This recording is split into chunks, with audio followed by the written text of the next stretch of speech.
डस question number 6 है, does pure water conduct electricity, if not what can we do make it conducting. क्या pure water electricity conduct करता है? अगर नहीं करता है तो इसके लिए हम क्या कर सकते हैं? ठीक है, तो रीजन समझिएगा।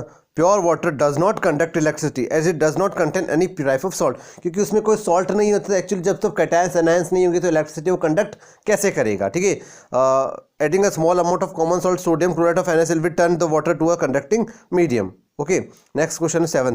In case of a fire, before the firemen use the water houses, they shut off the main electrical supply to the for the area. Explain why do this? Actually जहाँ कहीं फायर लग जाती है तो actually क्या होता है, fireman क्या होता है, वाटर हाउस पर डालता है पर वो आसपास के इलेक्ट्रिसिटी सप्लाई को बंद करता है। ऐसा क्यों करता है? रीजन सुना।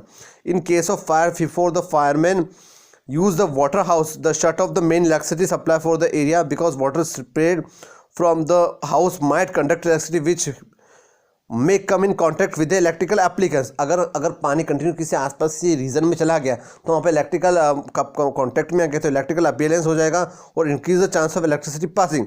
और वहाँ पे क्या होगा, वायरिंग के थ्रू इलेक्ट्रिसिटी पासिंग का चांसेस बढ़ जाएगी और ज़्यादा क्या हो जाएगा, इसमें cause hot the fireman.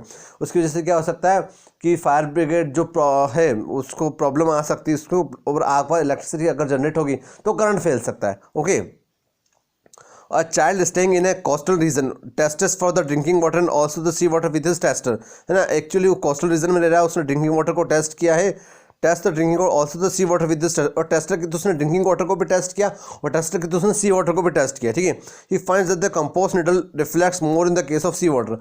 C water में कंपोस्ट निडल ज़्यादा रिफ्लेक्शन शो कर रहा है क्योंकि हम जानते हैं उसका reason. Can you explain the reason? आप एक्सप्लेन बता सकते हैं क्यों? The amount of dissolve salt the present in the sea water is more than that of the drinking water. Actually क्या होगा, सॉल्ट कायम ही होगा, सी वाटर में ज़्यादा होगा ड्रिंकिंग वाटर पे कंपेरिजन में। ठीक है, so the sea water will be the better conductor than the drinking water. This is the reason behind of the increase deflection of the needle in the sea water than compare to with the drinking water. ठीक है, इसलिए deflection ज़्यादा होता है sea water में। Okay, question number 9 थे, it is a safe the electrician to carry out electrical repairs outdoors during heavy down pores. Explain. ठीक है, क्या ये इलेक्ट्रिशियन के लिए सेफ है कि इलेक्ट्रिकल रिपेयरिंग कर रहा है वो आउटडोर्स में ड्यूरिंग हैवी डाउनपोर, बहुत ज़्यादा डाउनपोर है तब? ठीक है, एक्सप्लेन करना है इसको। It is not safe to repair electrical appliances outdoors. आसानी से इतना आसान नहीं होता, सेफ नहीं होता, एक्चुअली सेफ नहीं होता to repair electrical appliances outdoors during a heavy downpour. ठीक है, rain water is compose of a certain percentage of dissolve salts making conductive. Rain water जो होता है ना, कंटिन्यू जो आ रहा है, बारिश आ रही है, उसकी वजह से क्या होता है, कुछ परसेंटेज में क्या हो जाता है, सॉल्ट वहाँ पे कंडक्ट हो जाता है, मेकिंग इट कंडक्टिव। दिस में कॉजेज इलेक्ट्रिकल शॉक। उसकी वजह से क्या होता है, बहुत ज़्यादा इलेक्ट्रिकल शॉक लग सकता है वहाँ। उस वक्त तो हम बोलते हैं कि जब हैवी रेन हो रही होती तब हमको इलेक्ट्रिसिटी का कम नहीं करना चाहिए। उससे क्या होता है, electrical shock and harm the electrician well working outdoors. वो आउटडोर मतलब घर के बाहर अगर काम कर रहा है तो उसके लिए क्या होता है, हार्मफुल हो सकता है, working outdoors during a heavy downpours. Okay, अब नेक्स्ट क्वेश्चन है, पहली had heard the rainwater is good distilled water, so she collected some rainwater in a clean glass tumbler and tested it using a tester। उसने कुछ rainwater का collect किया और tester के उसने टेस्ट किया। To her surprise that found the compass needle show deflection। वो surprise हो गई, कंपास निडल ने एक्चुअली क्या हुआ, मैग्नेटिक फील्ड बताया, मतलब डिफ्लेक्शन शो किया है। What would be the reason? इसके पीछे क्या रीजन है? तो क्या हम जानते हैं कि rain water is compose of certain percentage of dissolved salt. उसमें एक्चुअली रेन वाटर जो आ रहा है उसमें बहुत सारा डिजॉल्व सॉल्ट होगा। ठीक है, सॉल्ट मेकिंग इट कंडक्टिव, उसको क्या बनाएगा, वो कंडक्टिव बनाएगा। This makes the deflection in the compass. इस वजह से क्या होता है, उसमें क्या होता है, डिफ्लेक्शन होता है।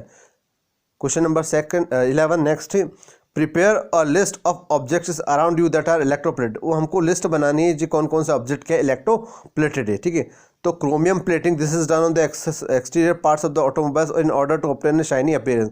एक्चुअली क्या होता है, क्रोमियम हमने जैसे पढ़ा था, वो electro shining automobiles in order obtain shiny appearance, वो शाइनी अपीयरेंस होता है और तक एक्चुअली उसको हम इलेक्ट्रो प्लेटिंग करते हैं किसी क्रोमियम की। ठीक है, किसके ऊपर, है ना, दूसरे मेटल के ऊपर, और उसको उसकी प्लेटिंग करते हैं हम, गोल्ड प्लेटिंग करते हैं। Silver ornaments are coated with a thin layer of gold. Actually silver के जो कुछ ऑर्नामेंट्स होते हैं उसके ऊपर गोल्ड की लेयरिंग करते हैं फॉर एक्स्ट्रा शाइनिंग। ठीक है, product are called gold plated ornaments. ठीक है, उसके अलावा हम जिंक प्लेटिंग करते हैं। Iron use for construction of coated with a zinc layer in order to protect them from the corrosion and rusting.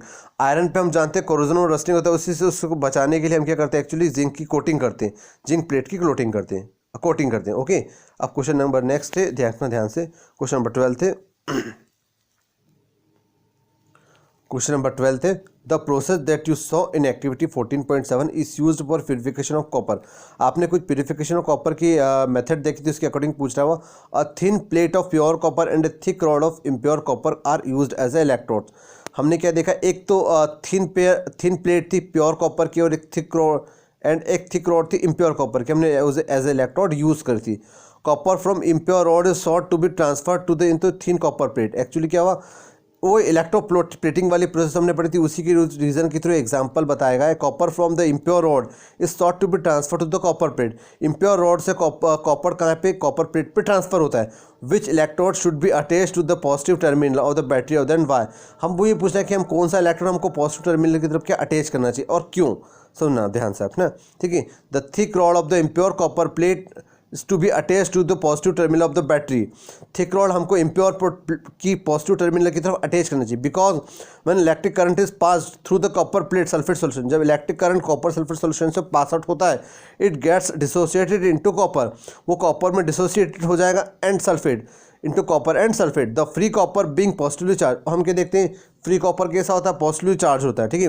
Gets drawn to the negative term, अगर copper free रहेगा तो ऑब्वियसली कि negative की तरफ जाएगा, ठीक है, of the battery and gets deposited on it. On the other hand the loss of copper from the solution is, अब क्या होता है दूसरे हैंड में हम देखते हैं कॉपर का लूज हो रहा है ना, loss of copper from the solution is regained from the impure copper rod which is attached by the positive terminal of the battery। अब क्या लिखा, दूसरी तरफ हम देखते हैं कि एक तरफ तो वो डिपोजिट हो रहा है ना, नेगेटिव चार्ज की ओर चला गया। On the other hand the loss of copper का जो लॉस हो रहा है फ्रॉम द सॉल्यूशन से जो लॉस हो रहा है वो भी रीगेंड हो रहा है फ्रॉम द इम्प्योर कॉपर, और इम्प्योर कॉपर रोड से उस कॉपर जो कॉपर सल्फेट है उससे भी उसको कॉपर मिल रहा है इम्प्योर कॉपर से, ठीक है। तो क्या हो रहा है, which is attach to the positive terminal, वो भी क्या किससे अटैच्ड है, positive terminal of the battery. Okay class.